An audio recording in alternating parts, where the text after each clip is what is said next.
بسم اللہ الرحمن الرحیم۔ ناظرین، انفارمیشن کی دنیا میں خوش آمدید۔ ارطغرل غازی 13ویں صدی کے اناطولیہ کی تاریخ سے ماخوذ ایک عظیم الشان داستان ہے۔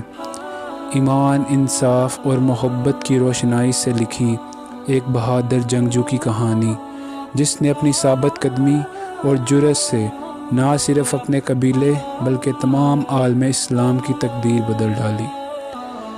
آغوز ترکوں کے خانہ بدوش کائی قبیلے کو ایک ایسے وطن کی تلاش تھی جہاں ان کی نسلیں پروان چڑھ سکیں۔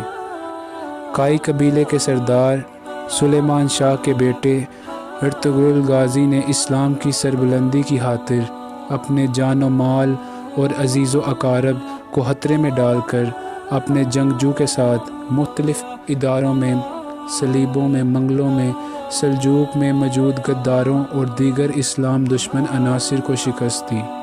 ناظرین، ارطغرل علاقوں کے علاقے فتح کرتے چلا گیا۔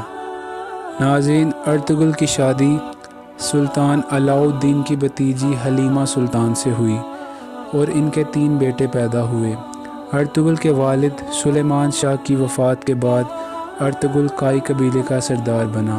سرداری کے بعد بھی ارطغرل نے بہت سے علاقے فتح کیے۔ ارطغرل کے تیسرے بیٹے، جس کا نام عثمان تھا، ان کے نام پر سلطنت قائم کی، جس کا نام سلطنت عثمانیہ رکھا گیا۔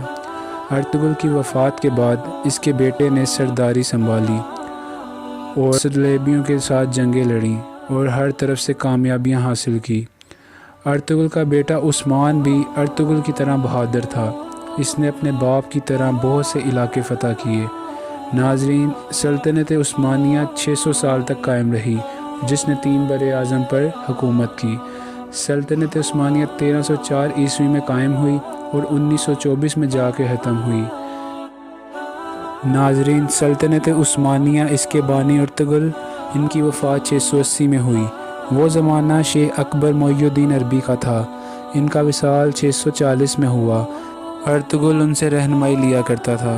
ترکیوں کے مطابق ان کی لمحہ بلمحہ رہنمائی تھی۔ ناظرین، ارطغرل جیسے بہادر شخص نے اسلام کی خاطر کام کیا اور آخری وقت تک لڑتا رہا۔ ارطغرل کی وفات 90 سال کی عمر میں ہوئی اور اسے ارساگوت کے قریب دفن کیا گیا۔